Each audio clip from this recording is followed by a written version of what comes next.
번째로 산림 분야 안전관리에 대해서 강의를 시작하도록 하겠습니다. 서두에 말씀드렸는데 사실은 제가 산림 관련 안전 분야에 대한 전문가는 아닙니다. 내용이 평이하고 하니까 한번 쭉 같이 훑어보는 그런 기분으로 강의를 들어주시면 좋겠고요. 어떤 말씀을 드려야 되나 고민을 하고 저희 또 안전사고도 직원들이 심각하게 발생을 합니다. 안전사고 발생하는 유형이나 이런 것들을 보면 저희 아무래도 작업 환경이 굉장히 열악하니까 산지에서 이제 이동 중에 넘어지거나 또 교통사고 나는 부분이 많은데요. 이런 생각을 해봤어요.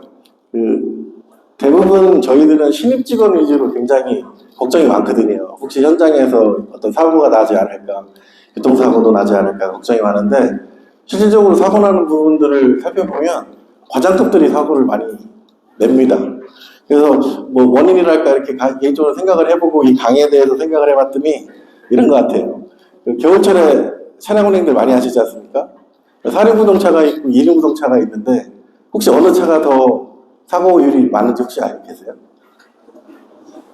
당연히 그 눈길에 덜 미끄러지는 4륜구동차가 사고율이 낮아야 되는데 훨씬 높답니다.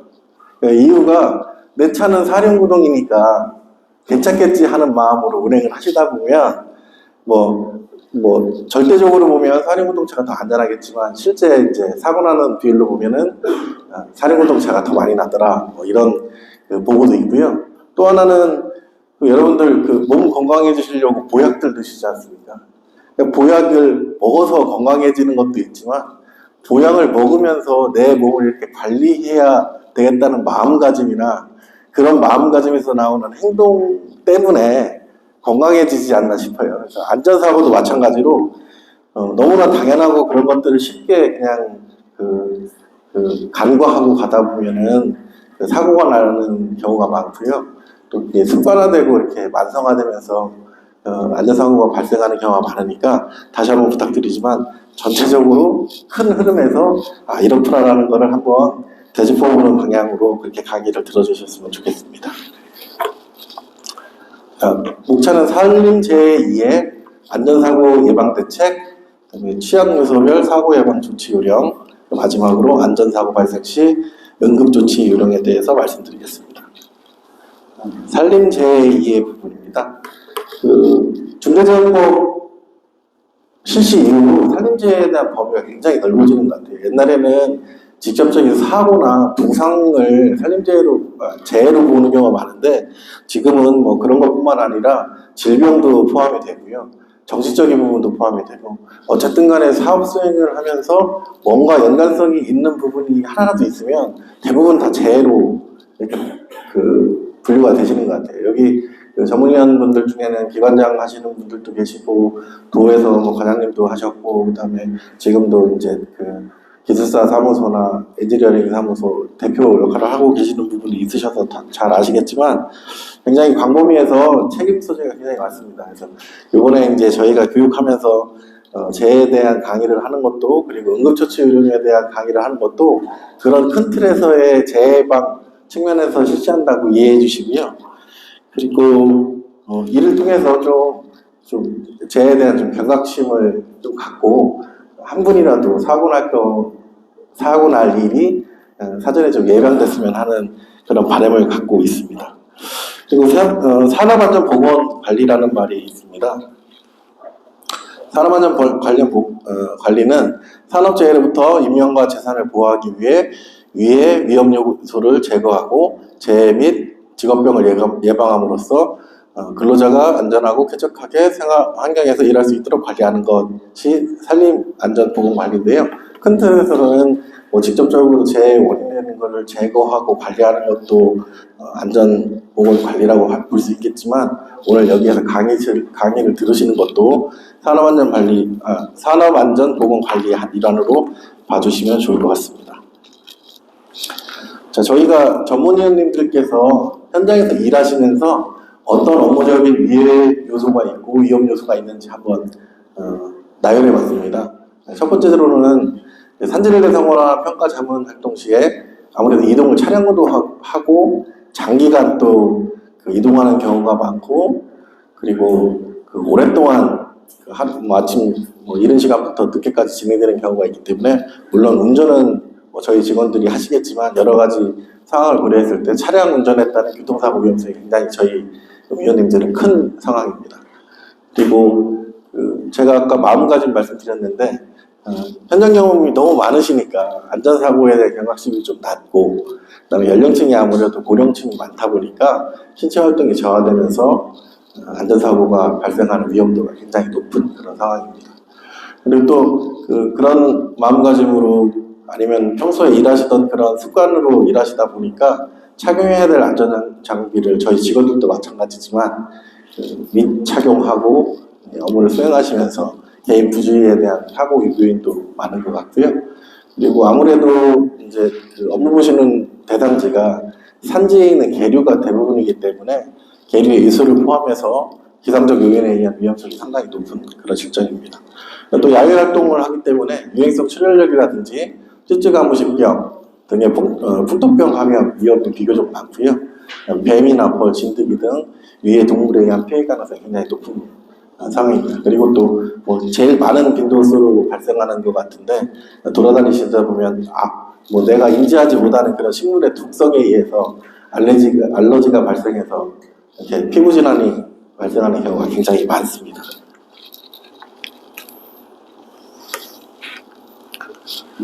자, 업종별 산업재해 현황을 좀 살펴보겠습니다. 밑에 보면은 X축에 광업, 제조업, 건설업 이렇게 되어 있고요. 상대적으로 임업이 굉장히 낮은 빈도의 재해자 수와 사망자 수가 있는 걸로 이렇게 표기가 되어 있는데요. 단순히 이렇게 절대적인 숫자로 볼 문제는 아닌 것 같고요. 각 직종별로 종사자 수가 굉장히 차이가 많습니다. 그런 것에 대한 그 결과로 상대적으로 임업 분야가 굉장히 낮은 수치로 이렇게 사고가 나는 것으로 되어 있는데 실질적으로 그렇지 않다. 굉장히 위험하고 사고가 많은 업종이 임업이다라고 이해를 해주시면 되겠습니다. 그리고 전체적으로 보면은 한 13만 건의 지금 재해에 대해서 분석을 해놓은 건데요. 실질적으로 미신고되는 건수가 1년에 한 5만 건 정도가 되거든요. 그러면 이제 총 봤을 때는 전체 인력 중에서 한 20만 건에 대한 안전사고로 인한 피해가 발생하고 있다. 이렇게 이해를 해주시면 될 것 같습니다. 다음 연령별 산업재해 현황입니다. 보시겠지만 18세부터 이렇게 구간별로 이제 재해 현황이 나와 있는데요. 50세부터 54세, 55세부터 69세, 60세 이상 이렇게 연령이 높아질수록 굉장히 많은 비율로 빈도수가 높아지는 걸 볼 수 있습니다.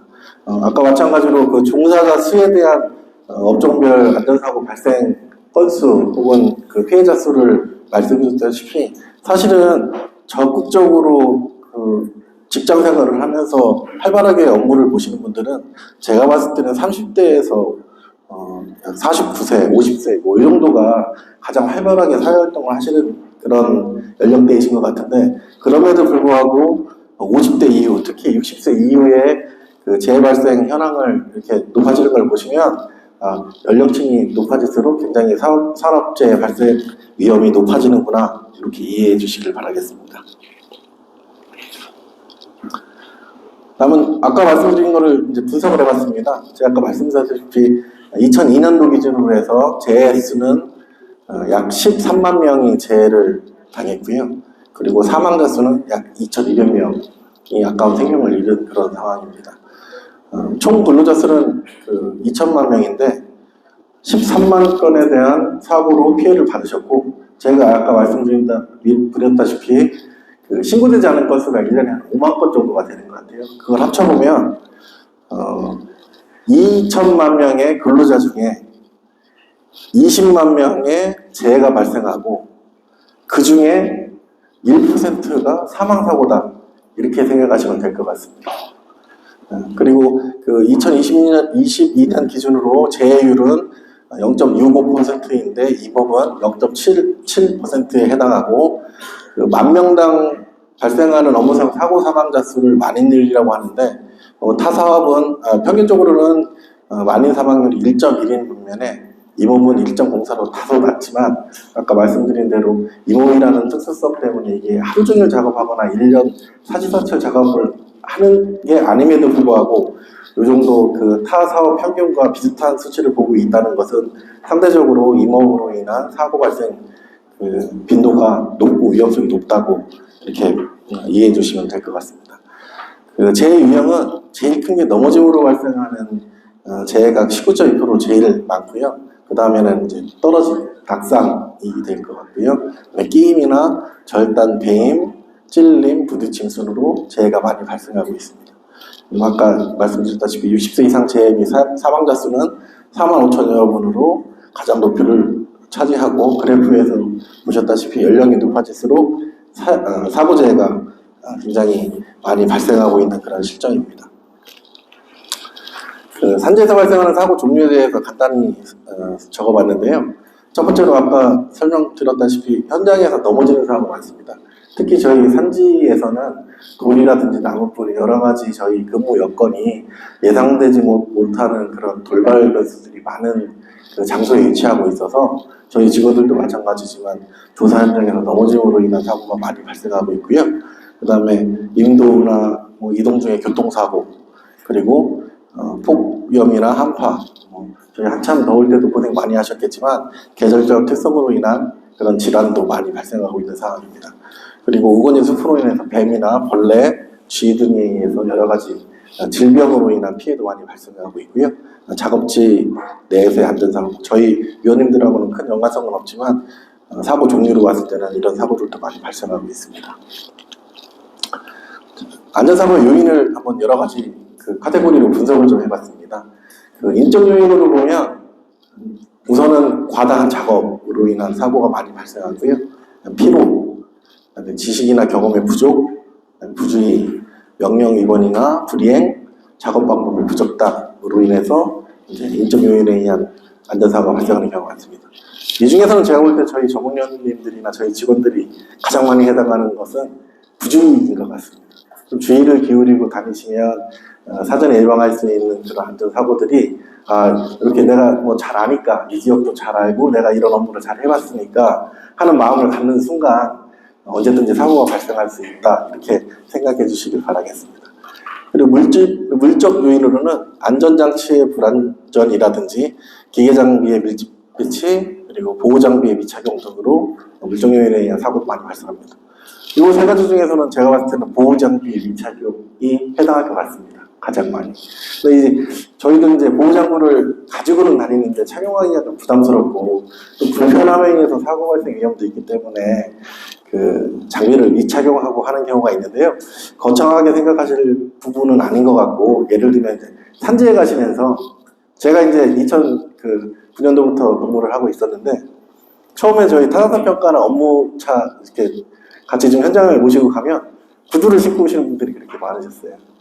그래서 이제 이게 보호장비라는 의미가 거창하게 내 몸을 보호하는 특별한 장구도 보호장구라고 말할 수 있지만 우선 등산화, 산에 가시니까 등산화를 신는 거 그리고 여름에 더우시니까 반팔 입고 오시는데 긴 팔 입으시면서 내 신체를 좀 이렇게 커버할 수 있는 그런 복장 그다음에 모자나 헬멧 이런 것들 간단한 것들도 그 보호장구에 해당하시니까 하여튼 가능하신 부분에 있어서는 꼭 보호장구를 착용하고 업무를 수행해 주시기를 부탁드리겠습니다. 그리고 나머지는 이제 작업 환경에 대한 요인인데요. 가장 대표적이죠. 지형이라든지 암석 등에 의한 장애물로 인해서 부딪혀지거나 넘어져서 생기는 그런 그 안전사고 유형들이 굉장히 많이 발생하고 있는 현실입니다. 다음은 안전사고 예방대책에 대해서 말씀드리겠습니다.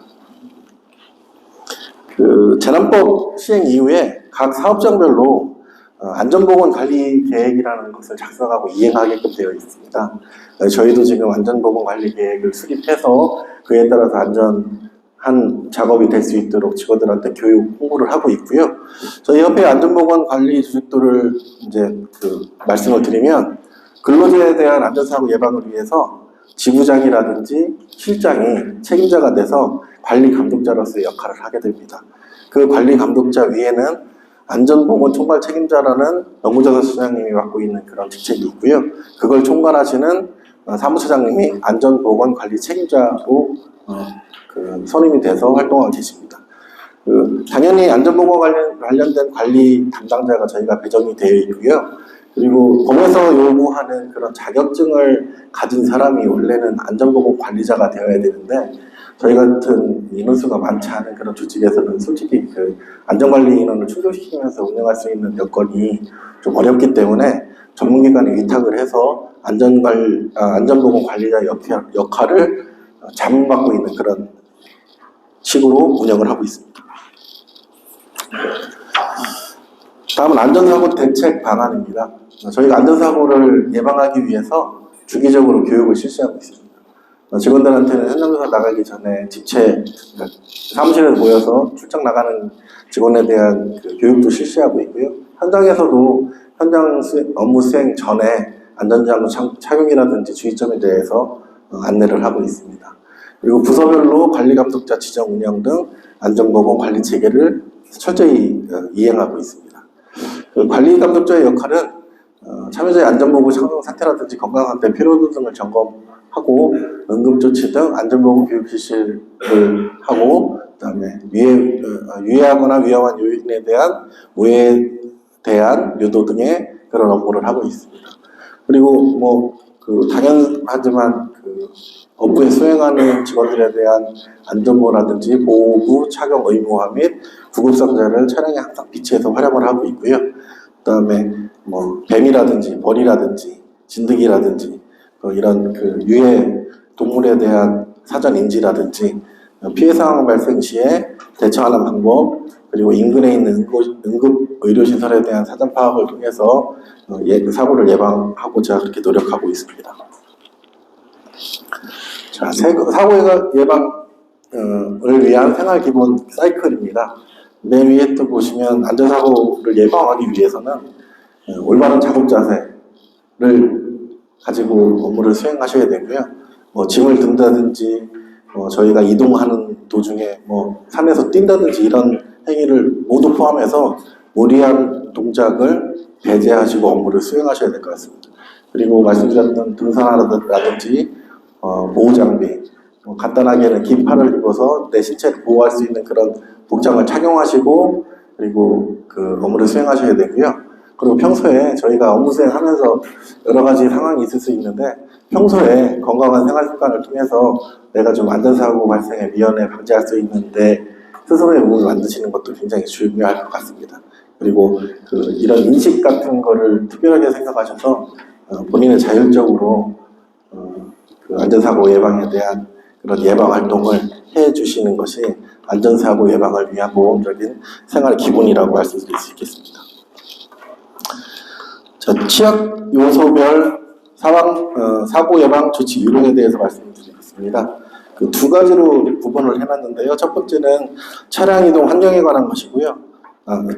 두 번째는 현장조사 업무 수행에 대한 환경에 대한 부분을 나눠서 설명을 드리겠습니다. 자, 차량 이용 환경 속에는 주행 중에 교통사고 위험이라든지 졸음 피로 운전사고 위험이라든지 전후방 주시 불량으로 인한 사고 위험이 있습니다. 그리고 급출발, 급제동으로 인한 탑승자의 부상, 그리고 문 또는 유리창에 손등이 끼어서 발생되는 그런 사고에 대한 부상 위험이 있고요. 이를 예방 조치하기 위해서는 당연하지만 교통법규를 준수하고 방어운전을 생활해야 될 필요가 있고요. 그리고 장시간 운전 시에는 휴식이나 교대 업무로 운전 피로감을 좀 예방하셔야 될 것 같습니다. 그리고 운전자는 운전에 집중하고 동승자는 주의력이 분산되지 않도록 협조를 해주셔야 되고요. 최대한 동승자들이 사고 예방을 위해서 협력해 주셔야 될 것으로 생각이 듭니다.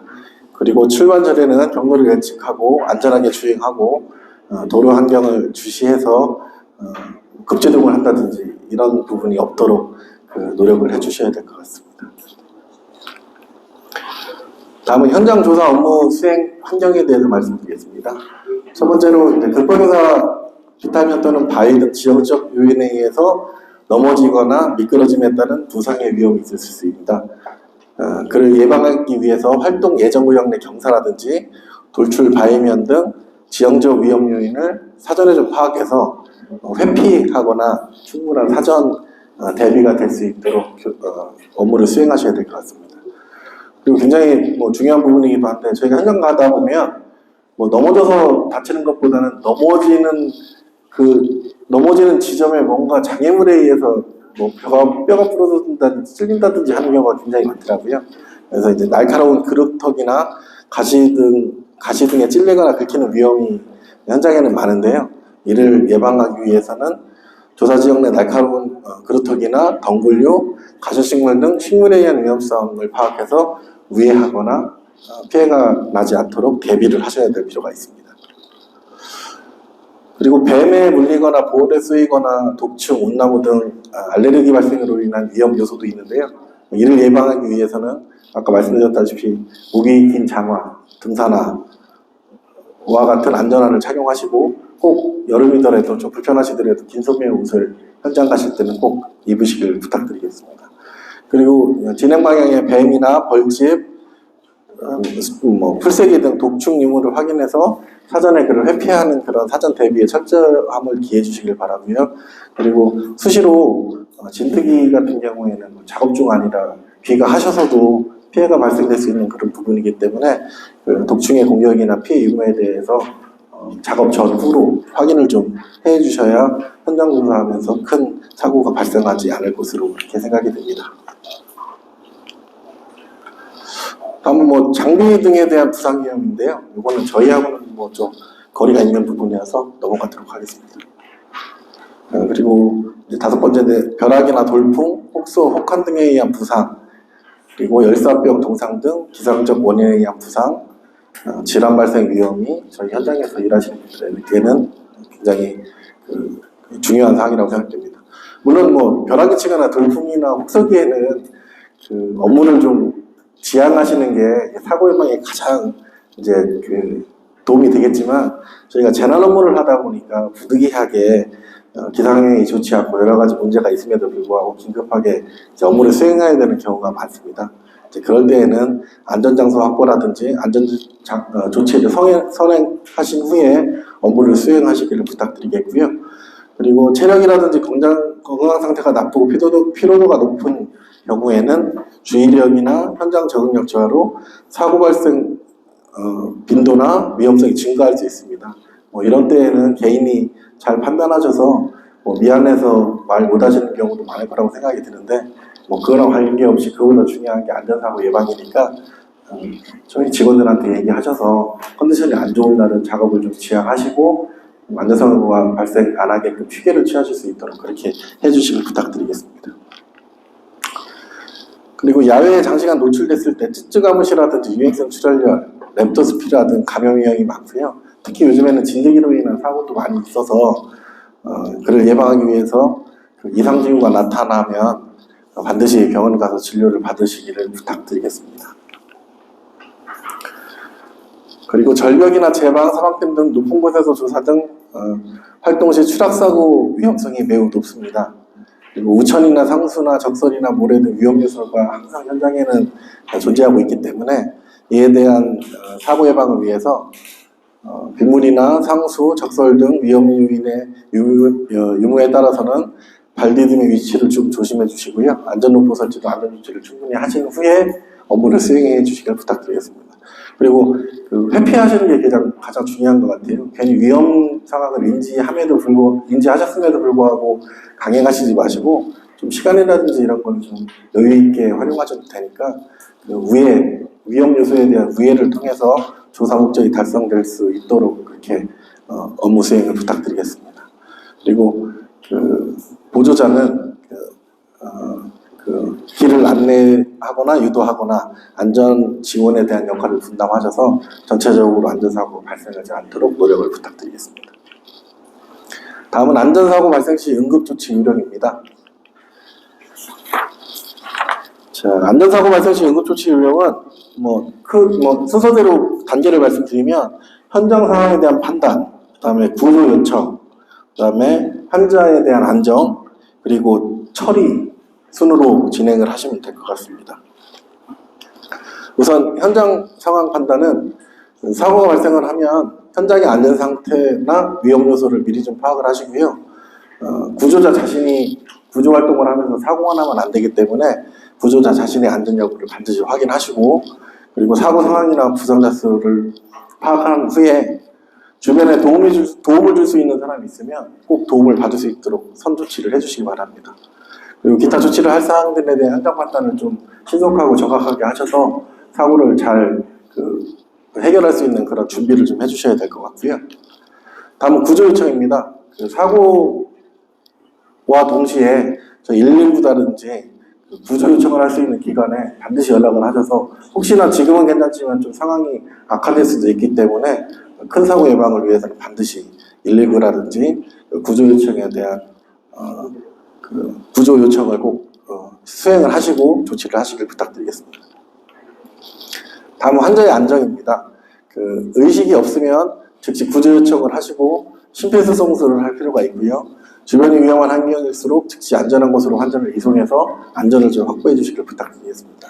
그리고 의식이 있으면은 따뜻한 음료를 소량씩 공급해서 체온 회복을 도움 주시기를 바라겠고, 요즘에 예전에는 심폐소생술을 하면은 구강대 구강법을 이용해서 굉장히 많이 이제 조치를 하시는데요.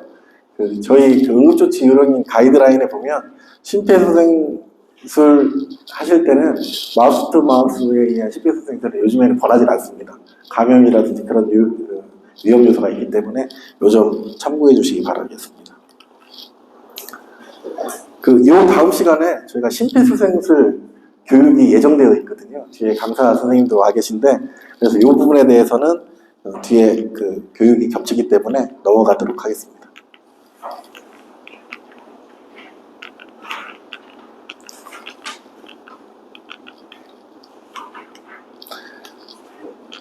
자, 가장 많이 발생하는 안전사고에 대한 조치 요령을 조금 말씀드리고 넘어가야 될 것 같습니다. 저도 벌에 수혜해본 적이 있지만, 현장에 가시다 보면 제일 크게 많이 발생하는 사고가 저희 입장에서는 벌에 의한 사고입니다. 벌이나 곤충에 물렸을 때는 뭐 다들 잘 아시겠지만 침을 제거하고 얼음주머니나 현장에서 준비하시기가 힘드니까 침을 제거한 뒤에 좀 이렇게 상황을 좀 지켜보시면서 알러지 반응이 있는지 좀 주의 깊게 관찰을 하시고요. 그리고 벌에 의한 피해를 예방하기 위해서 현장에 나가실 때 향수나 화장품의 사용은 가급적 좀 자제해 주시고, 색깔도 화려한 복장은 좀 벌한테 자극을 줄 수 있어서 좋지 않다고 합니다. 그리고 소매가 긴 복장 착용을 통해서 피부 노출을 최소화할 수 있도록 하시면 벌에 의한 피해를 어느 정도 예방하실 수 있지 않을까 생각이 듭니다. 그리고 저도 경험상 말씀을 드리면, 어쨌든 간에 뭐 작은 벌이어서 큰 그런 증상이 안 나오면 상관이 없는데, 말벌이라든지 좀 위험성이 있는 벌이 쏘이시면 주저하지 마시고, 업무 수행 중이시라도 시골에 가면은 보건진료소들이 오질수록 많이 있습니다. 가시면 주사도 놔주시고 약도 주시거든요. 뭐 한 300원, 500원 이렇게 받은 것 같은데, 약간 이렇게 저희 업무 수행에 좀 지연이 되더라도 꼭 그렇게 가까운 보건진료소에 가셔서 조치를 받고 업무를 수행하시는 게 여러 가지 면에서 도움이 될 거라고 생각이 듭니다. 그다음에 뱀에 물렸을 때는 상처를 깨끗이 씻고 물린 부위를 고정하고, 가능하면 물린 부위를 심장보다 낮게 그렇게 위치하시고 전문 구조대에 요청을 하셔야 될 것 같습니다. 그리고 벌에 물렸을 때는 얼음찜질을 하면 도움이 된다고 하는데요. 뱀에 물렸을 때는 얼음찜질을 하면은 조직 개선을 촉진시키는 등의 그런 효과가 있기 때문에 그건 좀 지양해 주시고요. 그리고 뱀을 물리고 나서 병원에 가서 치료를 받을 때 뱀이 어떤 뱀인지에 대한 치료 방법이나 약물 투여하는 게 다른 것 같습니다. 그래서 그러니까 뱀에 물려서 병원에 가시면 그 뱀이 어떤 종류의 뱀인지를 알려주시는 게 뱀을 물린 다음에 치료받으시는 데 굉장히 도움이 된다는 것을 말씀드리겠습니다. 혼자 있을 때 심장마비가 오면 어떻게 할 것인가에 대한 건데요.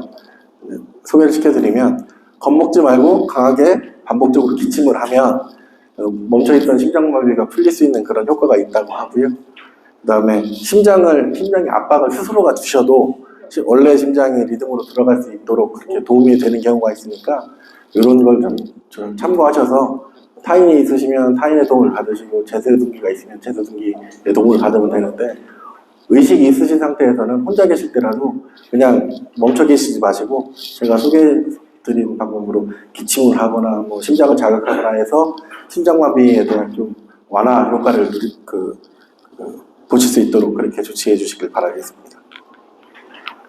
다음은 부록인데요. 제 처벌법에 대해서는 언론이나 뭐 이런 걸 통해서 굉장히 많이 접해 보실 거라고 생각을 해서 특별히 말씀드릴 필요는 없을 것 같고요. 저희가 현장 다니면서 가장 많이 발생할 수 있는 사고들에 대해서 재사례하고 예방 대책을 저희가 써놨는데 요거만 좀 겹치는 부분이 있지만 중요한 부분이니까 요거 설명드리고 교육을 마치도록 하겠습니다. 자, 첫 번째 중증 열성 혈소판 감소 증후군에 감염돼 사망한 사례입니다. 제 개요는 숙각부기 사업 중에 조사받는 근로자가 중증 열성 혈소판 감소 증후군, 영어로 SFTS라고 하더라고요.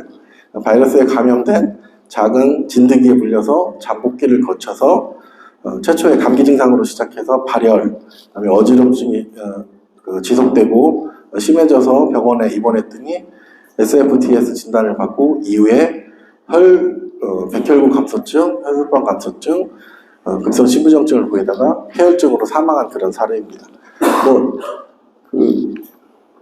굉장히 이렇게 특별한 상황이 아니잖아요. 저희가 산에 가서 진드기에 물리고 해서 이런 질환이 올 수도 있는데 제대로 좋지 않아서 사망까지 이런 그런 상황이기 때문에 굉장히 상황적으로는 중요한 상황은 아니지만 본인의 몸을 지키기 위해서 굉장히 중요한 부분이기 때문에 이러한 재해를 예방하기 위해서 누차 말씀드리지만 피부 노출을 최소화할 수 있도록 야외 작업 시에 긴팔이나 긴 바지 등을 착용하고 작업 후에 입었던 옷은 귀가 즉시 털고 세탁한 후에 씻는 것이 굉장히 중요할 것 같고요. 요즘에 많이 나와 있는데 기피제 등을 활동 전에 수시 사용하셔서 진드기 등이 좀 물지 않도록 그렇게 조치하시는 게 중요할 것 같습니다. 그리고 진드기에 물리거나 진드기에 물린 거를 인지하지 못하더라도 현장에서 갔다 오신 이후에 발열 등의 증상이 나타나면 즉시 병원에 가셔서 진단을 받고 치료를 받으시길 부탁드리겠습니다. 그리고 두 번째는 더 자주 발생하는 일입니다.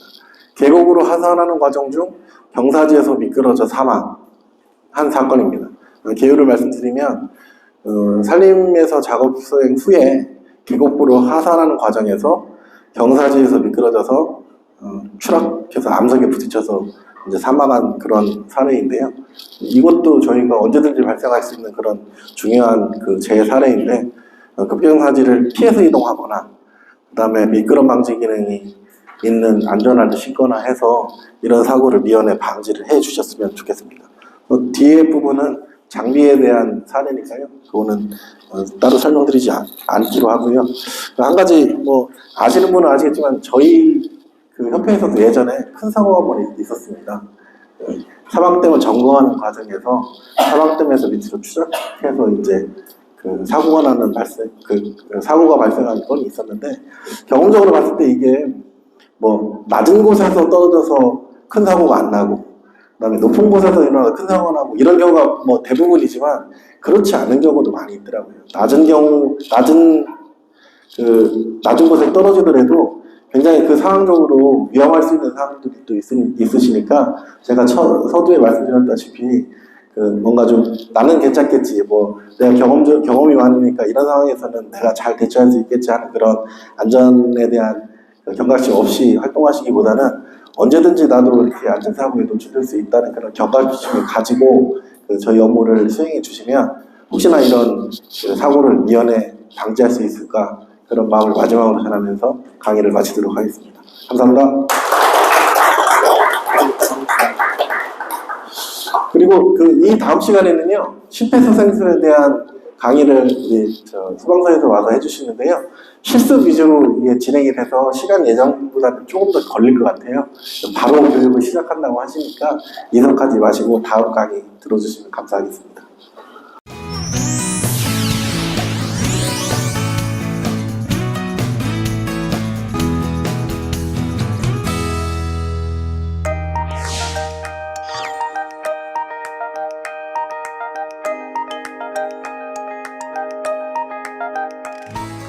안녕하세요. 일반인 심폐소생술 표준 교육 프로그램 기초과정에 오신 여러분 환영합니다.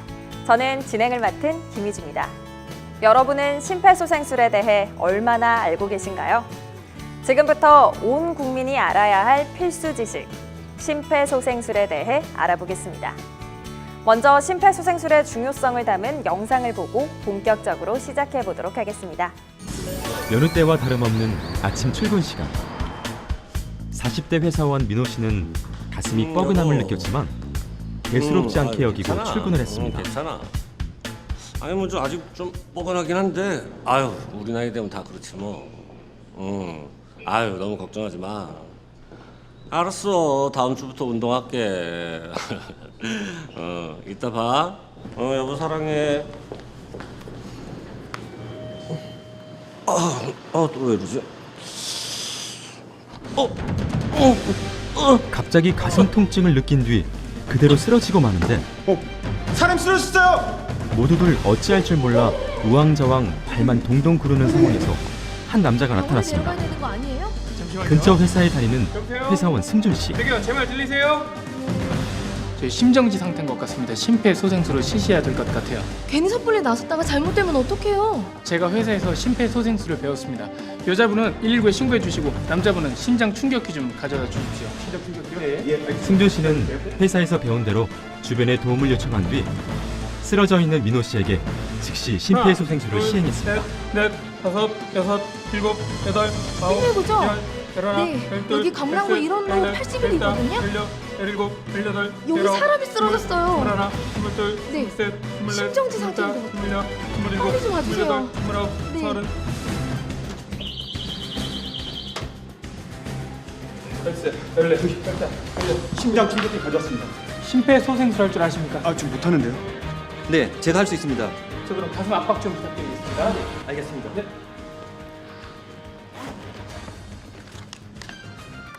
패드를 부착하세요.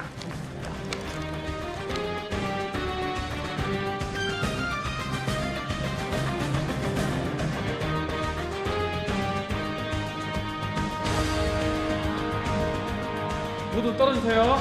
깜빡이는 제세동 버튼을 누르세요. 제세동 실시되었습니다. 즉시 심폐소생술을 시작하세요. 하나, 심정지가 발생한 지 3, 4분가량 지났을까 119 구급대가 도착하고 구급대원입니다. 이것도 저희가 맡겠습니다. 환자 평가하겠습니다. 선생님, 제 말 들리시나요? 환자 의식 없습니다. 맥박 확인하겠습니다. 환자 맥박 잡히지 않습니다. 바로 CPR 실시하겠습니다. AED 패치 좀 부착해 주세요. 하나, 둘, 셋, 넷, 다섯, 여섯, 일곱, 여덟. 이동 분석하겠습니다. 모두 물러나 주세요. 환자 리듬 제세동 리듬입니다. 전기 충격 실시하겠습니다. 모두 물러나 주세요. 자, 시작 주겠습니다. 하나, 둘, 셋, 시작. 자, 바로 CPR 실시해 주세요. 아, 혹시 아까 CPR 하시는 분이 어느 분이시죠? 예, 목격 당시 상황을 저희한테 설명을 좀 해주시겠어요? 네, 제가 처음 목격했는데요. 환자분이 가슴을 이렇게 움켜쥐더니 그냥 그대로 쓰러지셨어요. 가슴을 움켜잡고 쓰러지셨다고요? 네. 아, 혹시 그 쓰러진 시간은 어느 정도 지났나요, 지금? 3, 4분 정도 된 것 같아요. 아, 3, 4분 네네. 정도요? 아, 예, 알겠습니다. 이제부터 저희가 맡겠습니다. 환자 리듬 재분석하겠습니다. 모두 물러나 주세요. 환자 리듬 돌아왔습니다. 맥박 확인해 주세요. 맥박 들어왔습니다. 환자 맥박 돌아왔습니다. 호흡 체크해 보겠습니다. 환자 가슴에 오르내림이 있습니다. 호흡도 돌아왔습니다. 바로 이송 준비하겠습니다. 119 구급대의 응급처치 후 이송 조금 하겠습니다. 다행히 정상적으로 의식이 돌아왔고 즉시 병원으로 이송되었습니다.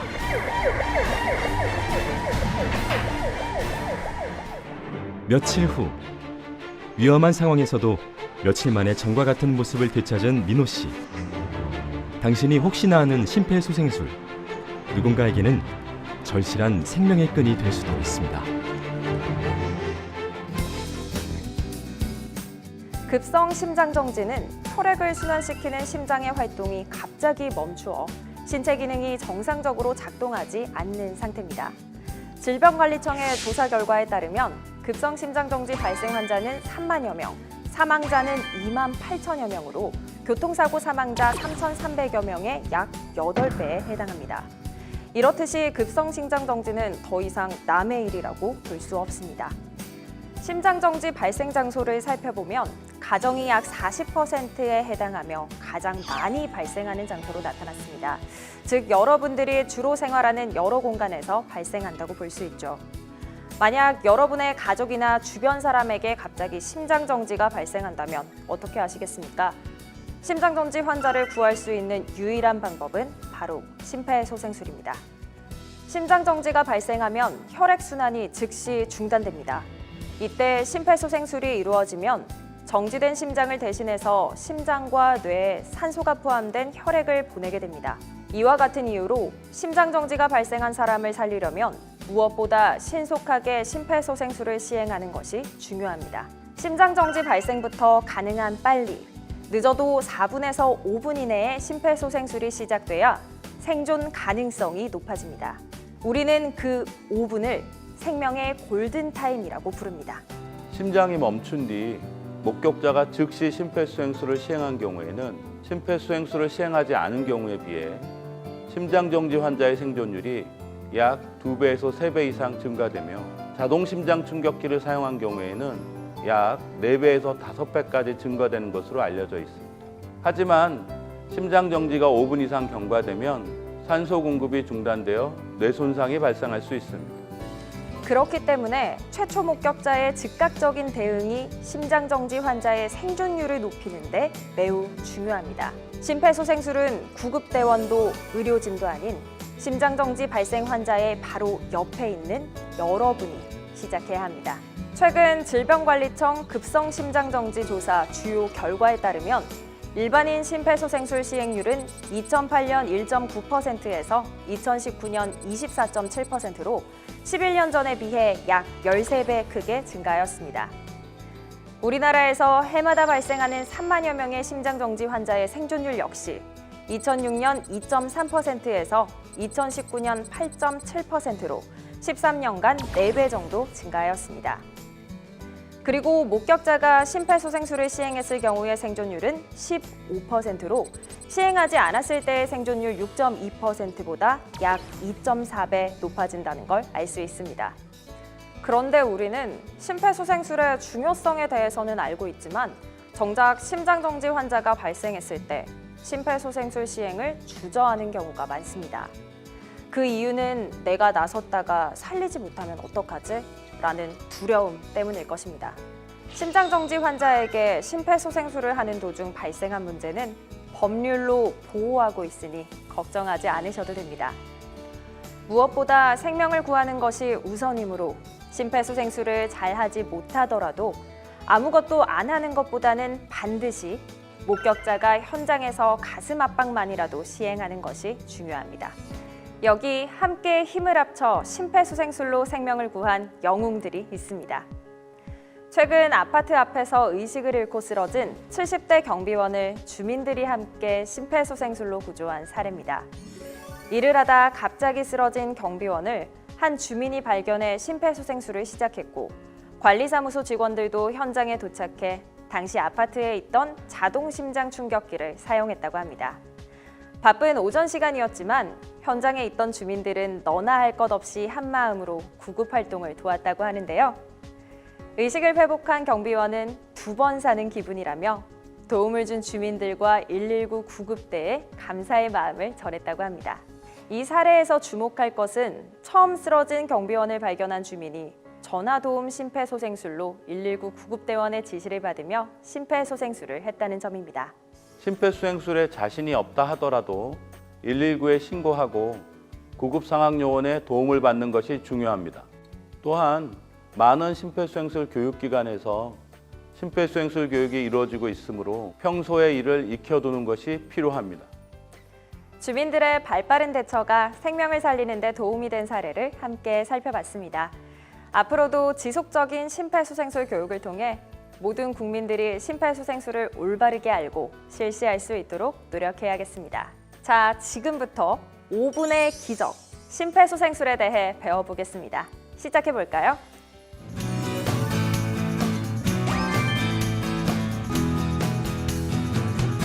바로 지금 여러분의 눈앞에서 위급 상황이 펼쳐졌다고 가정해보겠습니다. 만약 쓰러진 환자를 목격하였을 때 가장 먼저 해야 할 일은 무엇일까요?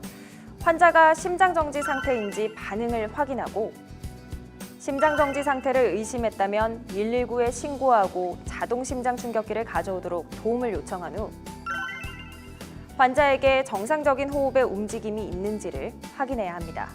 지금부터 강사가 하는 대로 잘 따라한다면 위급한 상황에서도 당황하지 않고 침착하게 심폐소생술을 실시할 수 있을 겁니다. 준비되셨나요? 쓰러진 사람을 발견했다면 가장 먼저 심폐소생술이 필요한 상태인지 알아보아야 합니다. 먼저 환자에게 접근하기 전에 현장 상황이 안전한지를 판단한 후 환자에게 다가갑니다. 두 손으로 환자의 어깨를 가볍게 두드리며 환자의 반응을 살피세요. 괜찮으세요? 제 말 들리세요? 환자의 반응이 없을 경우 심장 정지 상태를 의심하고 재빨리 도움을 청해야 하는데요. 주변에 다른 사람이 있는 경우에는 그 사람을 직접 가리키면서 진지하고 단호하게 말해야 합니다. 검정티에 책가방 맨 남자분, 빨리 119 신고해 주세요. 회색 티 입은 여성분, 자동 심장 충격기 가져와 주세요. 119 신고와 자동 심장 충격기를 요청한 후 환자의 호흡을 확인합니다. 심장 정지 환자일 경우 축 늘어져 신체의 움직임과 규칙적인 호흡이 전혀 없습니다.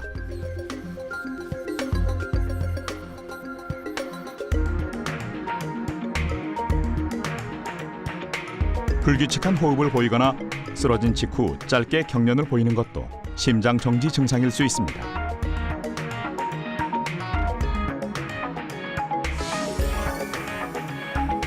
심장 정지 환자로 판단되면 즉시 가슴 압박을 시작해 주세요.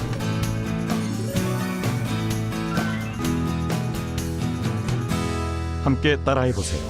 2회 실습합니다.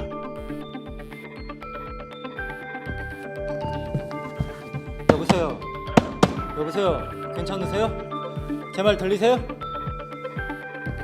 거기 검정티에 책가방 맨 남자분, 빨리 119 신고해 주세요. 회색 티 입은 여성분, 자동 심장 충격기 가져와 주세요.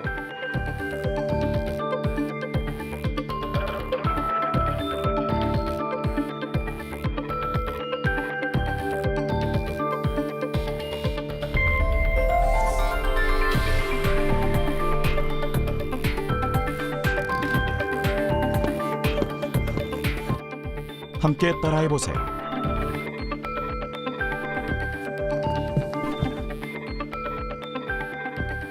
여보세요? 여보세요? 괜찮으세요? 제 말 들리세요? 거기 검정티에 책가방 맨 남자분, 빨리 119 신고해 주세요. 회색 티 입은 여성분, 자동 심장 충격기 가져와 주세요.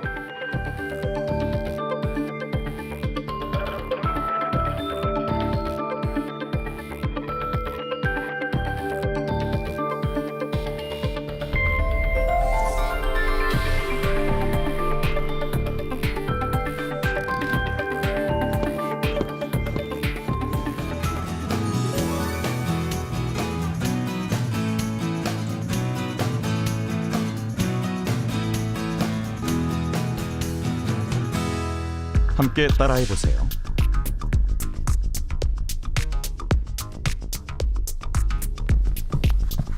여보세요? 여보세요? 괜찮으세요? 제 말 들리세요? 거기 검정티에 책가방 맨 남자분, 빨리 119 신고해 주세요. 회색 티 입은 여성분, 자동 심장 충격기 가져와 주세요.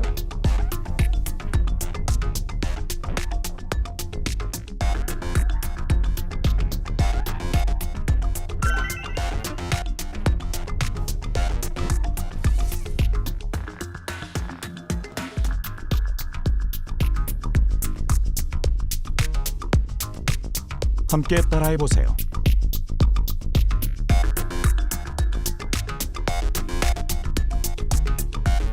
여보세요? 여보세요? 괜찮으세요? 제 말 들리세요? 거기 검정티에 책가방 맨 남자분, 빨리 119 신고해 주세요. 회색 티 입은 여성분, 자동 심장 충격기 가져와 주세요.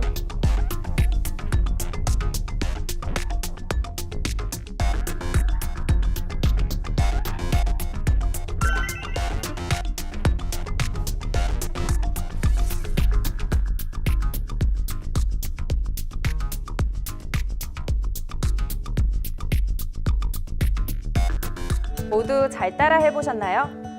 여기서 꼭 기억해야 할 점은 여러 사람이 있는 장소에서 다른 사람에게 도움을 요청할 때에는 한 사람을 정확히 지목해서 말하는 것이 중요하다는 사실입니다.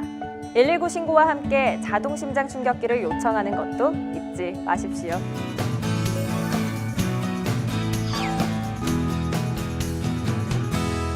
다음은 주변에 도움을 요청할 사람이 없는 상황입니다. 혼자 있을 때 심장정지 의심 환자를 발견했다면 어떻게 해야 할까요? 여러 사람과 함께 있을 때보다 훨씬 더 두려움을 느끼게 될 텐데요. 이럴 땐 재빨리 직접 119에 신고해야 합니다.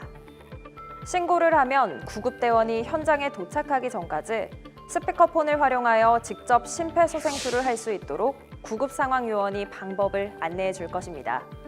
그럼 지금부터 혼자 있을 때 전화로 도움받아 심폐소생술을 실시하는 방법에 대해 자세하게 알아보겠습니다.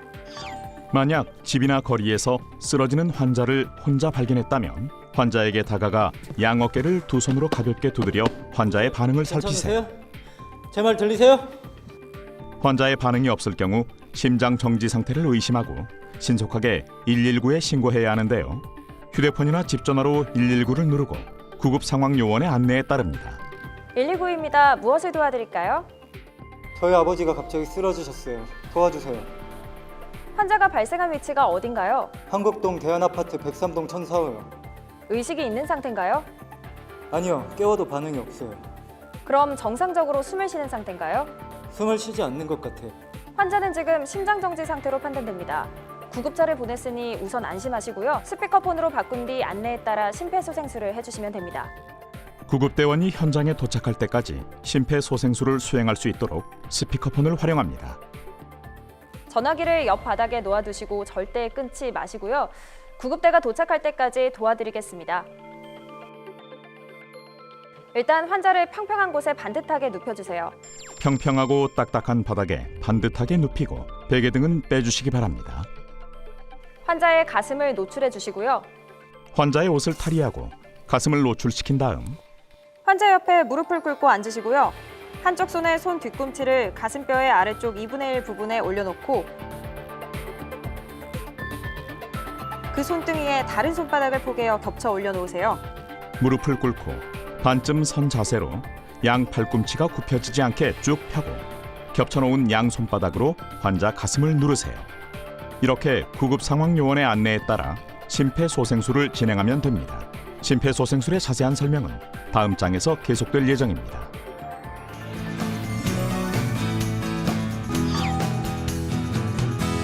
함께 따라해보세요. 1회 실습합니다.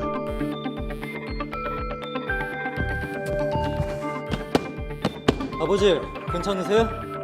제 말 들리세요?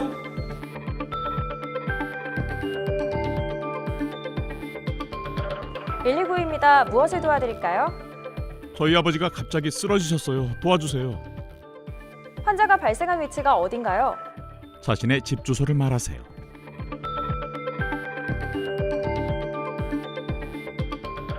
의식이 있는 상태인가요? 아니요. 깨워도 반응이 없어요.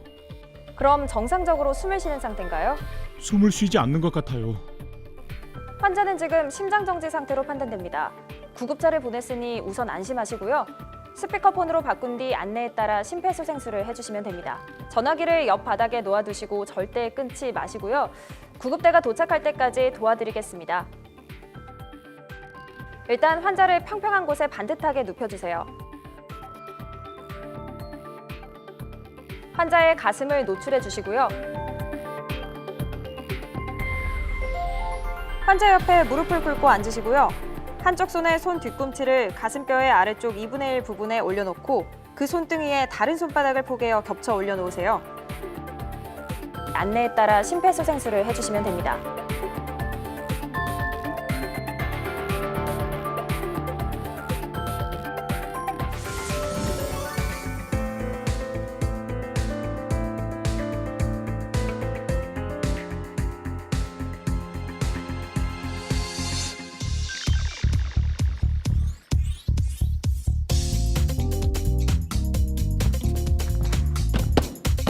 아버지, 괜찮으세요? 제 말 들리세요?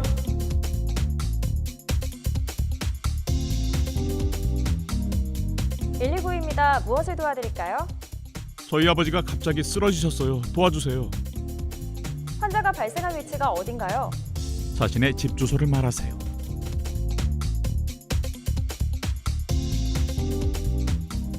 의식이 있는 상태인가요? 아니요. 깨워도 반응이 없어요. 그럼 정상적으로 숨을 쉬는 상태인가요? 숨을 쉬지 않는 것 같아요. 환자는 지금 심장정지 상태로 판단됩니다. 구급차를 보냈으니 우선 안심하시고요. 스피커폰으로 바꾼 뒤 안내에 따라 심폐소생술을 해주시면 됩니다. 전화기를 옆 바닥에 놓아두시고 절대 끊지 마시고요. 구급대가 도착할 때까지 도와드리겠습니다. 일단 환자를 평평한 곳에 반듯하게 눕혀주세요. 환자의 가슴을 노출해 주시고요. 환자 옆에 무릎을 꿇고 앉으시고요. 한쪽 손에 손 뒤꿈치를 가슴뼈의 아래쪽 2분의 1 부분에 올려놓고 그 손등위에 다른 손바닥을 포개어 겹쳐 올려놓으세요. 안내에 따라 심폐소생술을 해주시면 됩니다.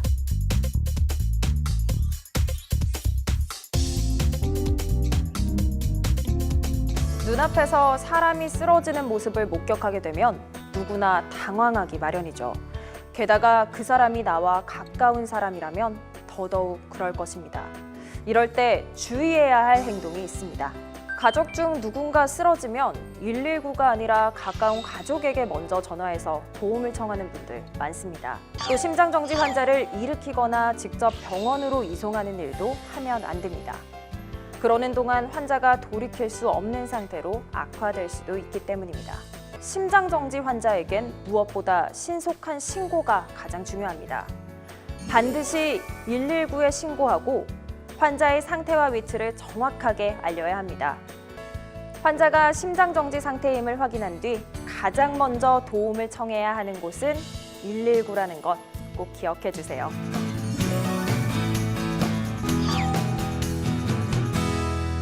심폐소생술. 간단하지만 누군가의 생명을 구하기 위해 충분히 배울 가치가 있습니다. 이제 본격적으로 심폐소생술 실습을 진행해 볼 텐데요. 심폐소생술에서 가장 중요한 것은 가슴 압박이라고 할 수 있겠습니다. 어렵지 않으니 긴장 푸시고요. 멈춘 심장을 대신해 여러분의 두 손으로 환자의 몸에 혈액을 공급한다고 생각하시면 쉽습니다. 강사의 지시에 따라 직접 해보시면 좀 더 정확하게 이해하실 수 있을 것 같은데요. 그럼 시작해 볼까요? 우선 환자를 평평한 바닥에 눕힌 뒤 환자의 가슴 옆에 무릎을 꿇고 앉습니다.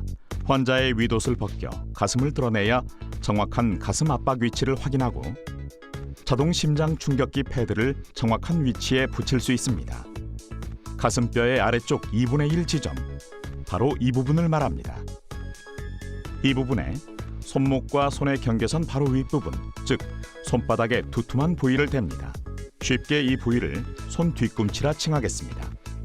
가슴뼈의 아래쪽 2분의 1 부분에 손 뒤꿈치를 놓고 그 위에 다른 손을 포갠 뒤 손가락은 깍지를 껴서 환자의 가슴에 손 뒤꿈치만 닿도록 합니다. 팔꿈치를 곧게 펴 어깨와 팔꿈치, 손 뒤꿈치가 수직이 되게 합니다. 이제부터는 본격적인 가슴 압박입니다. 환자 가슴을 약 5cm 깊이로 수직으로 누릅니다. 최대 6cm를 넘지 않도록 합니다. 압박 후에는 가슴이 원래의 위치로 돌아오도록 힘을 완전히 빼줘야 합니다. 이렇게 분당 100에서 120회의 속도로 30회씩 반복합니다. 큰 소리로 숫자를 세면서 말이죠.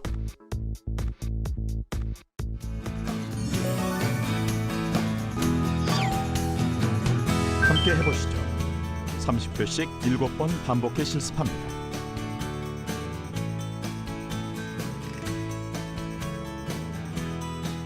하나, 둘, 셋, 넷, 다섯, 여섯, 일곱, 여덟, 아홉, 열, 열하나, 열둘, 열셋, 열넷, 열다섯, 열여섯, 열일곱, 열여덟, 열아홉, 스물, 스물하나, 스물둘, 스물셋, 스물넷, 스물다섯, 스물여섯, 스물일곱, 스물여덟, 스물아홉, 서른.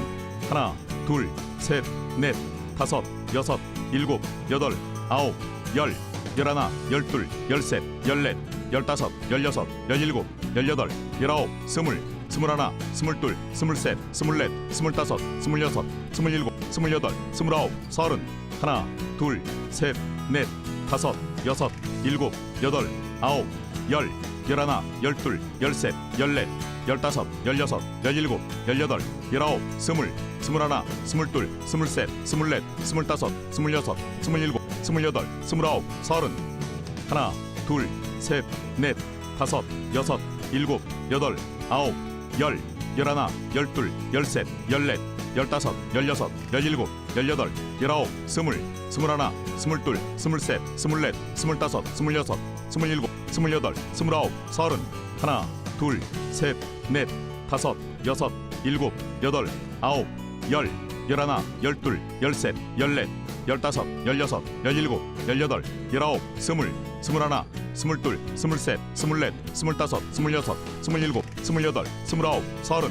하나, 둘, 셋, 넷, 다섯, 여섯, 일곱, 여덟, 아홉, 열, 열하나, 열둘, 열셋, 열넷, 열다섯, 열여섯, 열일곱, 열여덟, 열아홉, 스물, 스물하나, 스물둘, 스물셋, 스물넷, 스물다섯, 스물여섯, 스물일곱, 스물여덟, 스물아홉, 서른. 하나, 둘, 셋, 넷, 다섯, 여섯, 일곱, 여덟, 아홉, 열, 열하나, 열둘, 열셋, 열넷, 열다섯, 열여섯, 열일곱, 열여덟, 열아홉, 스물, 스물하나, 스물둘, 스물셋, 스물넷, 스물다섯, 스물여섯, 스물일곱, 스물여덟, 스물아홉, 서른.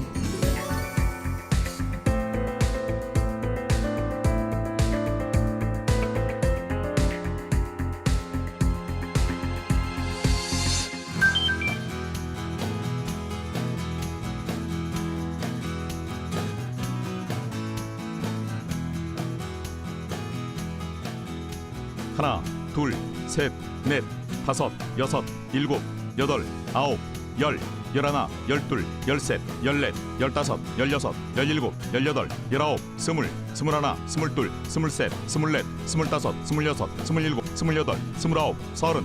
하나, 둘, 셋, 넷, 다섯, 여섯, 일곱, 여덟, 아홉, 열, 열하나, 열둘, 열셋, 열넷, 열다섯, 열여섯, 열일곱, 열여덟, 열아홉, 스물, 스물하나, 스물둘, 스물셋, 스물넷, 스물다섯, 스물여섯, 스물일곱, 스물여덟, 스물아홉, 서른. 하나, 둘, 셋, 넷, 다섯, 여섯, 일곱, 여덟, 아홉, 열, 열하나, 열둘, 열셋, 열넷, 열다섯, 열여섯, 열일곱, 열여덟, 열아홉, 스물, 스물하나, 스물둘, 스물셋, 스물넷, 스물다섯, 스물여섯, 스물일곱, 스물여덟, 스물아홉, 서른. 하나, 둘, 셋, 넷, 다섯, 여섯, 일곱, 여덟, 아홉, 열, 열하나, 열둘, 열셋, 열넷, 열다섯, 열여섯, 열일곱, 열여덟, 열아홉, 스물, 스물하나, 스물둘, 스물셋, 스물넷, 스물다섯, 스물여섯, 스물일곱, 스물여덟, 스물아홉, 서른. 하나, 둘, 셋, 넷, 다섯, 여섯, 일곱, 여덟, 아홉, 열, 열하나, 열둘, 열셋, 열넷, 열다섯, 열여섯, 열일곱, 열여덟, 열아홉, 스물, 스물하나, 스물둘, 스물셋, 스물넷, 스물다섯, 스물여섯, 스물일곱, 스물여덟, 스물아홉, 서른. 하나, 둘, 셋, 넷, 다섯, 여섯, 일곱, 여덟, 아홉, 열, 열하나, 열둘, 열셋, 열넷, 열다섯, 열여섯, 열일곱, 열여덟, 열아홉, 스물, 스물하나, 스물둘, 스물셋, 스물넷, 스물다섯, 스물여섯, 스물일곱, 스물여덟, 스물아홉, 서른. 하나, 둘, 셋, 넷, 다섯, 여섯, 일곱, 여덟, 아홉, 열, 열하나, 열둘, 열셋, 열넷, 열다섯, 열여섯, 열일곱, 열여덟, 열아홉, 스물, 스물하나, 스물둘, 스물셋, 스물넷, 스물다섯, 스물여섯, 스물일곱, 스물여덟, 스물아홉, 서른. 심폐소생술에서 가장 중요한 가슴 압박을 함으로써 이제 환자는 어느 정도 위험에서 벗어났을 것입니다. 함께 다시 한번 되짚어 볼까요? 가슴뼈의 아래쪽 2분의 1 부분에 손 뒤꿈치를 놓고 손바닥 전체가 가슴에 닿지 않도록 깍지를 끼고 손가락을 하늘을 향해 젖혀 올립니다. 팔은 수직으로 펴고요. 분당 100회에서 120회 속도로 30회, 약 5cm 깊이로 가슴을 압박합니다. 지금까지 여러분은 심폐소생술에서 가장 중요한 가슴 압박에 대해 배웠습니다. 생각보다 어렵지 않죠?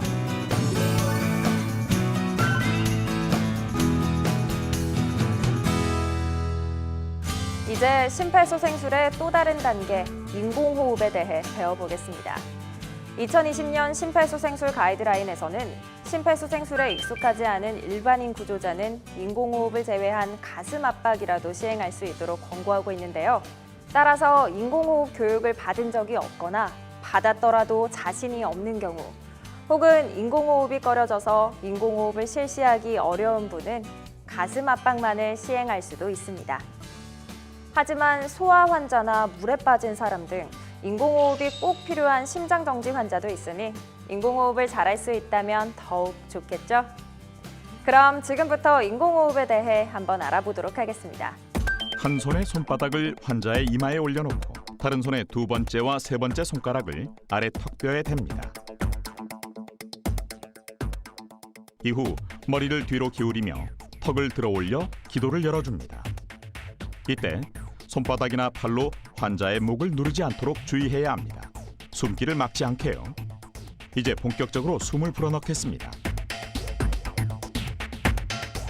이마에 댄 손의 엄지와 검지로 환자의 코를 단단히 잡아 코를 막고 자신의 입을 크게 벌려 환자의 입을 완전히 덮습니다. 공기가 새어나가지 않도록 해야 합니다. 전눈질로 환자의 가슴 쪽을 쳐다보면서 1초 불어넣고 떼었다가 다시 1초 불어넣고 하는 식으로 2번 숨을 불어넣습니다. 이때 주의해야 할 점은 숨을 깊이 불어넣는 것이 아니라 평상시 호흡과 같은 양을 불어넣는 것입니다. 이처럼 인공호흡을 하는 것은 환자의 혈액에 산소를 공급하는 일로서 생명을 불어넣는 일과 같습니다. 이때 과도하게 숨을 불어넣어서는 안 된다는 점 기억하시죠? 과도한 호흡은 위팽창과 더불어 역류, 흡인과 같은 합병증을 유발할 수 있어서 반드시 일상적인 호흡량으로 가슴이 약간 올라올 정도로만 불어넣어야 합니다.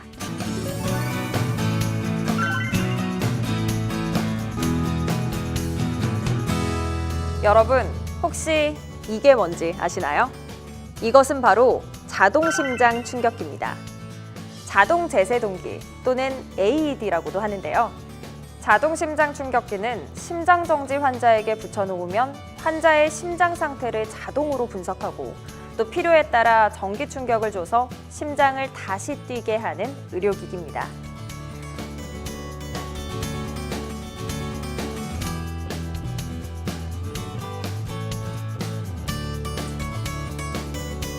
지금까지 여러분이 배운 심폐소생술만으로도 생존율이 2배 이상 증가하며 이 자동 심장 충격기를 통한 제세동, 즉 정기적 심장 충격이 이루어질 경우 4배까지 생존율이 증가할 수 있습니다. 심장 정지의 원인이 되는 불규칙한 심장 리듬을 회복시키는 데 매우 중요한 역할을 하죠. 따라서 쓰러진 사람을 발견하였을 때 즉시 119에 신고하고 주변 사람에게 자동 심장 충격기를 가져오도록 한 후 즉시 심폐소생술을 시행해야 합니다. 하지만 일반인에 의한 자동 심장 충격기 사용 빈도는 아직도 낮은 수준에 머물러 있습니다. 누구나 쉽게 사용할 수 있는 자동 심장 충격기 사용법을 알아보겠습니다. 쓰러진 사람을 발견하면 양쪽 어깨를 가볍게 두드려 환자의 반응을 살피고 주변에 다른 사람이 있는 경우 직접 가리키며 도움을 요청합니다. 여보세요? 여보세요? 괜찮으세요? 제 말 들리세요? 거기 검정티에 책가방 맨 남자분 빨리 119 신고해주세요. 회색 티 입은 여성분 자동 심장 충격기 가져와 주세요. 한 사람에게는 119 신고를 하게 하고 또 다른 사람에게는 자동 심장 충격기를 가져오도록 합니다. 그리고 자동 심장 충격기가 도착할 때까지 가슴 압박을 실시합니다. 자동 심장 충격기가 도착하면 119 구급대원들이 도착할 때까지 심폐소생술이 중단되는 시간을 최소화하기 위해 주위 사람에게 심폐소생술을 요청하는 것이 좋습니다. 자동 심장 충격기 가져왔습니다.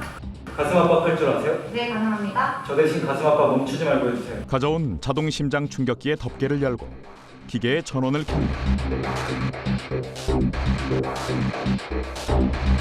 기계에 따라서 덮개를 열면 자동으로 전원이 켜지는 것도 있습니다. 전원을 켠 후에는 기계의 음성 지시에 따르면 됩니다. 패드를 부착하세요. 패드를 붙이라는 기계의 첫 번째 음성 지시. 패드에 붙일 위치가 그려져 있습니다. 그림대로 하나는 오른쪽 빗장뼈 아래, 다른 하나는 왼쪽 젖꼭지 아래의 중간 겨드랑선에 붙입니다. 패드를 부착하는 동안에도 가능하면 가슴 압박은 멈추지 마시고 음성 지시에 따르세요. 환자로부터 떨어지세요. 분석할 때는 가슴 압박을 하는 사람은 물론이고 주위 사람들까지 모두 환자에게서 떨어지도록 해야 합니다. 환자의 심장 리듬을 분석합니다. 심장 충격이 필요한 경우라면 제세동이 필요합니다라는 음성 지시와 함께 자동으로 충전이 됩니다. 제세동 필요합니다.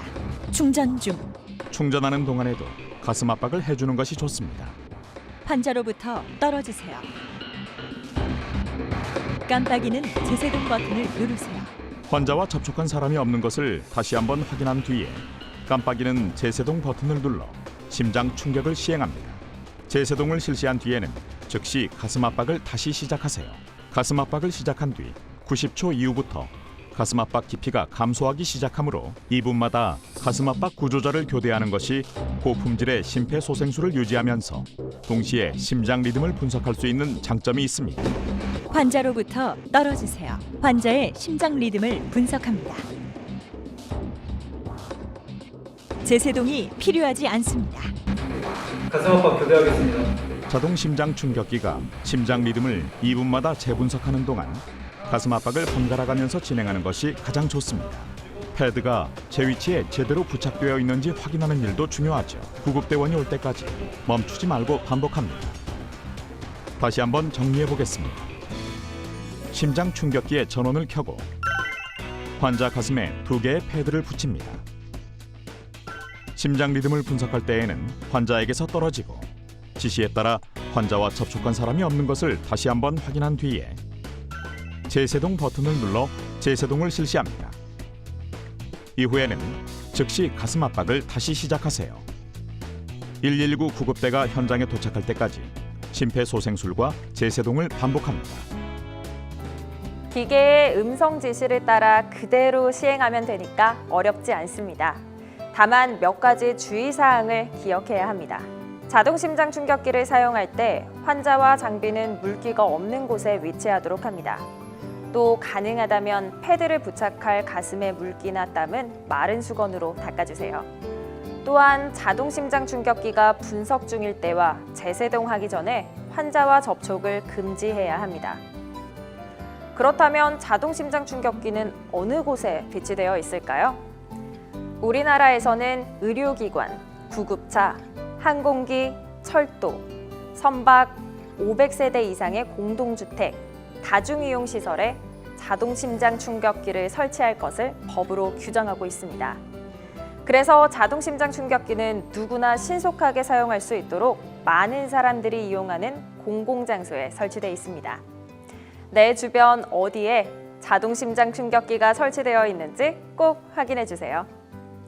보건복지부에서 운영하고 있는 응급의료 정보 제공 홈페이지 또는 스마트폰 앱을 이용하면 주변에 비치된 자동 심장 충격기를 검색하고 위치 정보를 얻을 수 있습니다.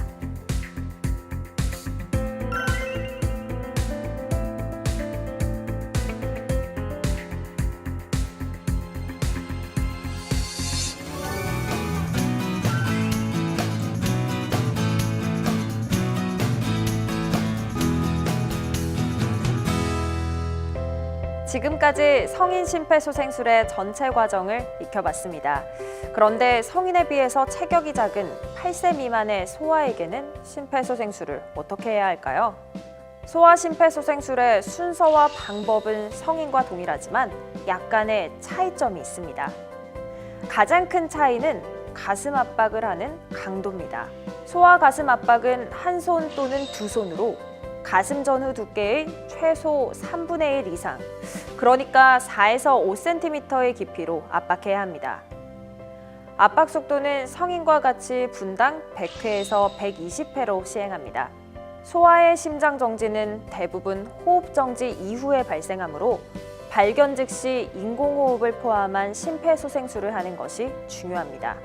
소아의 심장 정지 상태를 목격했을 때 주의할 점이 있습니다.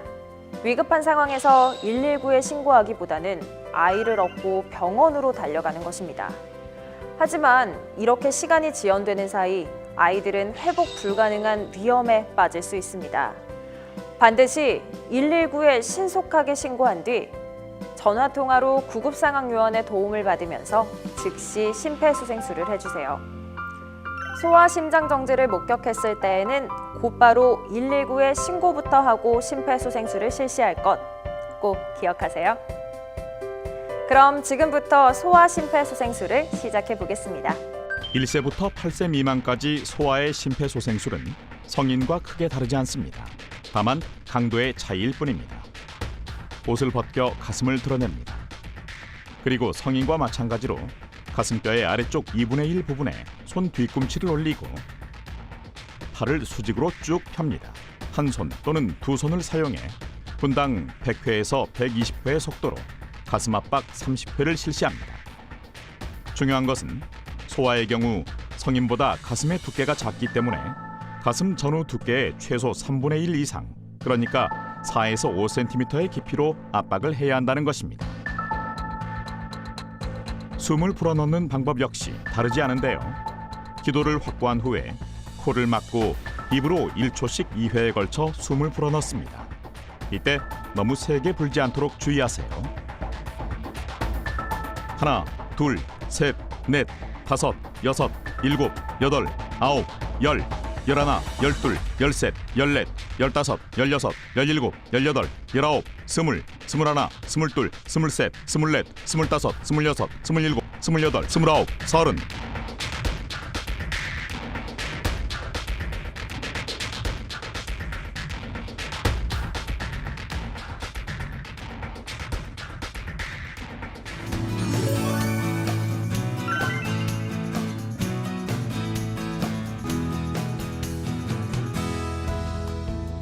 지금까지 심폐소생술의 과정을 알아봤는데요.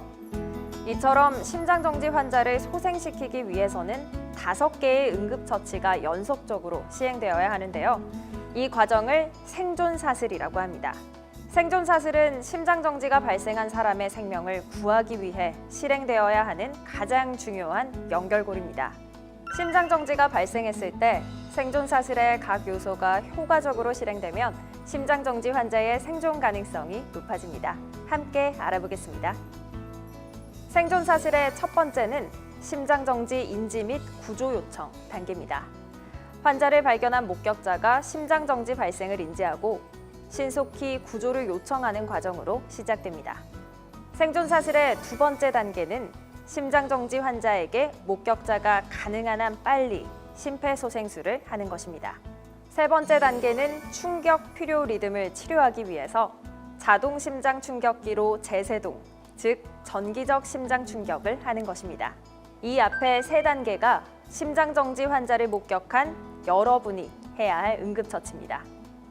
다음 네 번째 단계는 심장정지 환자가 의료기관에 도착한 뒤 치료하는 전문 소생술입니다. 마지막으로 다섯 번째 단계는 소생 후 치료입니다. 심장정지 환자의 심장박동이 회복된 뒤에 전문 의료기관에서 생존자에 대한 재활치료를 하는 것입니다. 이처럼 심장정지 환자가 소생되기 위해서는 환자 발견 즉시 5단계의 생존사슬이 쉼없이 이어져야 합니다. 생존사슬의 각 요소는 국가 및 지역사회 또는 의료기관의 심장정지 생존 환경에 영향을 받습니다. 병원 밖 심장정지 생존 환경의 중요한 요소는 심장정지 예방, 심폐소생술 교육, 심장정지 치료체계 구축, 평가 및 관리입니다. 특히 심장정지 환자들의 생명을 구하는 심폐소생술만큼이나 중요한 것이 심장정지 예방인데요. 운동 부족, 고염식, 과음, 흡연 등 심장정지를 일으킬 수 있는 나쁜 습관과 과로, 스트레스 등의 위험 요소를 멀리하고 갑작스러운 가슴 통증, 두근거림, 호흡곤란, 무기력감 등 심장이 보내오는 이상 신호가 발생한 경우 병원을 방문하거나 119에 구조 요청을 해 심장정지를 예방해야 합니다. 이렇게 생존사슬과 생존 환경까지 알아봤는데요. 그런데 감염의 위험 때문에 심폐소생술을 망설이는 분들이 계실 겁니다. 바로 코로나19와 같은 감염병의 유행 때문인데요. 우리가 적절히 대비한다면 감염에 대한 우려 없이 심폐소생술을 실시할 수 있습니다. 먼저 구조자는 심폐소생술을 시작할 때 감염 차단을 위해 보건용 마스크를 착용하고 반응과 호흡을 확인할 때는 구조자의 얼굴을 환자의 얼굴에 가까이 가져가지 않도록 합니다. 가슴 압박을 시작하기 전에 환자에게 마스크를 착용시키거나 코와 입을 천이나 수건 등으로 덮고 감염 위험을 줄이기 위해 인공호흡은 시행하지 않고 가슴 압박만 시행합니다. 정기적 심장 충격, 즉 제세동이 필요한 경우에는 감염 전파에 유의하면서 적극적으로 시행하고 심폐소생술을 마친 후 구조자는 가능한 한 빨리 비누와 물로 손을 깨끗이 씻거나 손 소독제로 손을 소독하여야 하며 옷을 갈아입을 것을 권장합니다. 또한 지역 보건당국에 연락하여 코로나19 검사와 자가격리 여부 등을 확인합니다. 심폐소생술 기초교육과정은 여기까지입니다. 내가 아니어도 되겠지? 이제 다른 사람이 하겠지? 내가 과연 잘할 수 있을까? 이런 고민들은 절대 하지 마십시오. 오늘 이 시간을 함께한 여러분이라면 충분히 해낼 수 있습니다. 1분 1초가 중요한 순간, 용기 있는 행동으로 한 사람의 생명을 구할 수 있습니다. 5분의 기적, 당신도 그 주인공이 될 수 있습니다.